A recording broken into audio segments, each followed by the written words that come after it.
Pourquoi vous sentez-vous parfois triste sans raison, même si vos finances et votre famille vont bien? En français, on appelle cela les sauts d'humeur, ce qui signifie baisse de l'humeur en arabe ou baisse du moral en algérien. Il existe un courant de thérapie cognitivo-comportementale appelé thérapie d'acceptation et d'engagement, ACCT, qui explique qu'une personne trouve une raison d'être triste en toutes circonstances.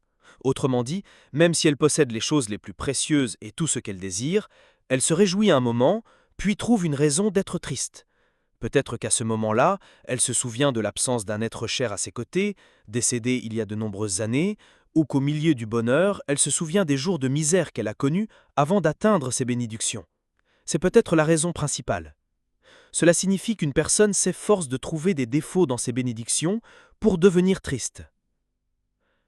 La deuxième raison que je vois en tant que psychologue et psychanalyste, c'est lorsque vous ressentez des frustrations ou des déceptions, que vous les gardez pour vous, mais que leur impact persiste. Peut-être que quelqu'un vous a dit des mots blessants, que vous les avez gardés pour vous, et que quelques jours plus tard, sans raison apparente, vous vous sentez triste et bouleversé. Mais la véritable raison est cet événement que vous n'avez pas exprimé sur le moment et dont l'impact reste dans votre subconscient. Ce sont les causes psychologiques d'une tristesse soudaine.